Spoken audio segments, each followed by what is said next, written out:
Good afternoon. We're making spaghetti marinara today. I wasn't going to, I was just going to have mussels and vongole, but I had some prawns in the freezer and I also had two little baby octopuses in the freezer, so I've decided to do a marinara. So we'll start by you chopping up the chilli. I want to be able to see the chilli, so I'm going to chop it a little bit coarser. And if you don't want chilli, you don't have to put chilli in. So this one here is for the vongole, because I've still got to cook the vongole and open them up in the steam. And the other three will be for the sauce. To see the cherry tomatoes, not too saucy. So I'm just going to put 2 cans, and maybe I might only need 1. As I said, you can use a fresh cherry tomato. So just putting a drizzle of olive oil. And that 1 garlic that I chopped up and sliced. So when that warms up, I'm going to add some wine.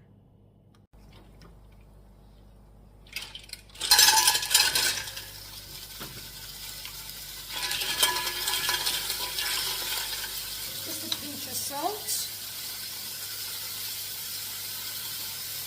And about half a cup of wine. And I'm going to put the lid on, so if you're doing also the mussels, you do them in the same way. So you put the garlic in, just open them up, open them and then let them cool and then pick them out. I don't want all my shells in the pasta, just some.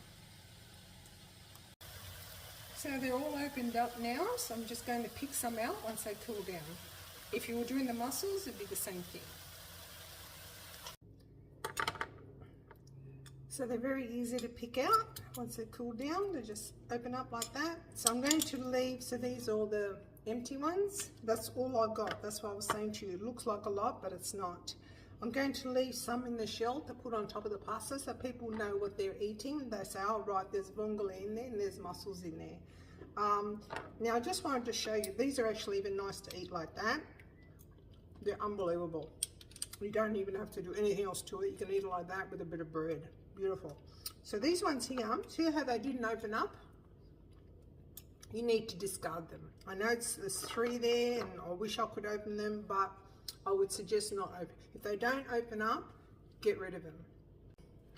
Also, the juice that from the saucepan where we cooked these, I kept that because I might be putting it back into the marinara mix because it was tasty, had the garlic, had the seed taste. I'll add that back to the marinara. So we're starting again. So you're adding the oil so we can fry up the garlic. Probably about 3 tablespoons. I'm going to put in the garlic and the chili. Okay, now I can start to smell the garlic and the chilies. I'm going to add about half a cup of white wine. Now that needs to now not smell like alcohol. So once I can't smell the alcohol anymore, I'm going to add the cherry tomatoes.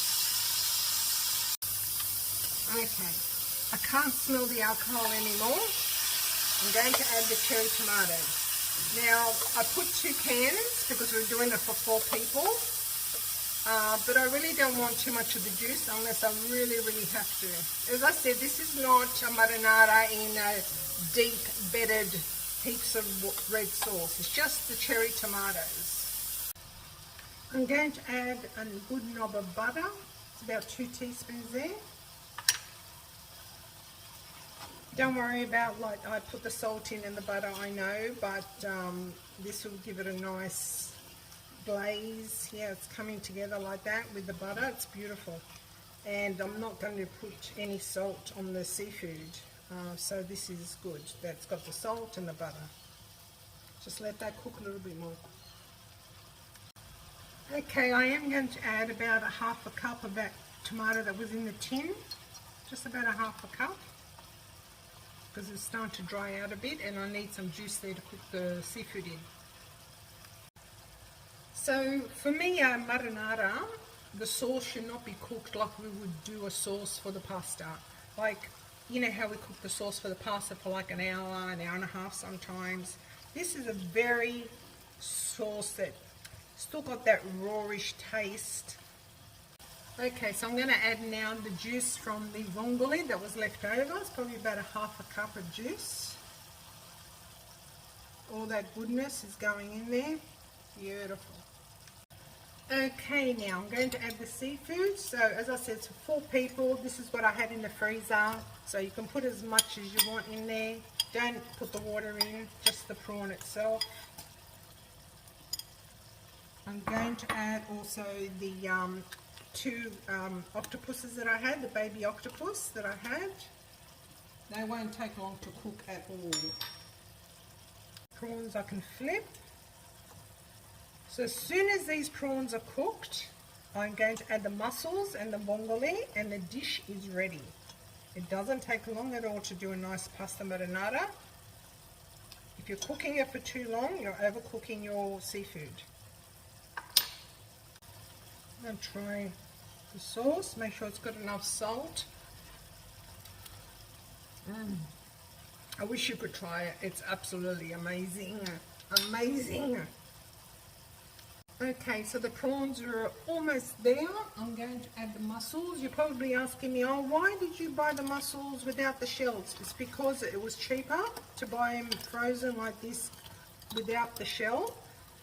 And at least I could see how succulent and juicy they are. Sometimes you open up those mussels and they're all shriveled up and there's nothing in there.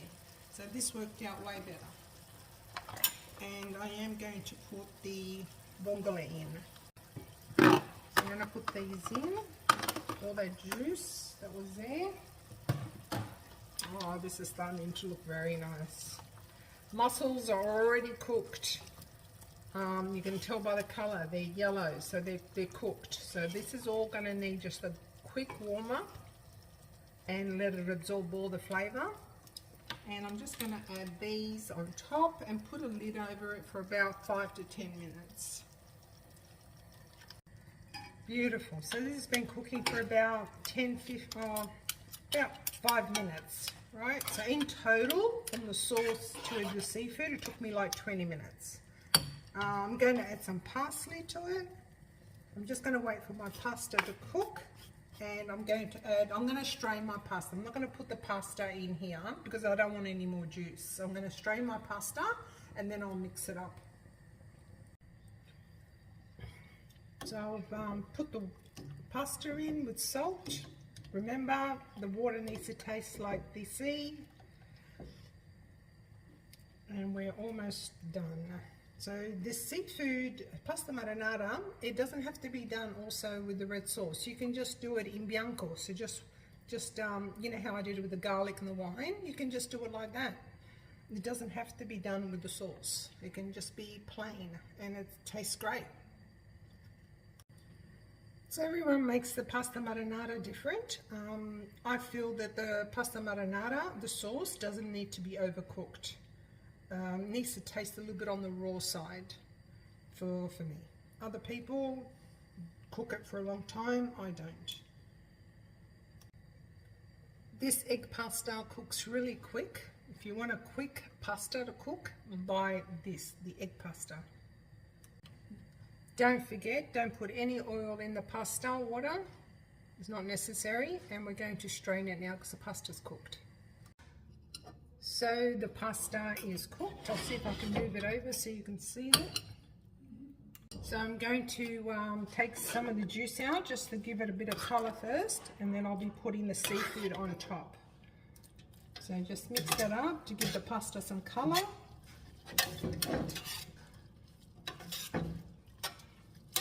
It's beautiful. I'm glad I did the mussels like that in the packet rather than buying the shell, because at least I can see how plump and juicy they are and they taste delicious. So all the delicious goodness goes all on top. Beautiful, look at that. Absolutely amazing. See, the shells are still there with the vongole inside. Beautiful. How nice is that? Yum, yum, here I come. Beautiful, absolutely stunning. Hope you enjoy that.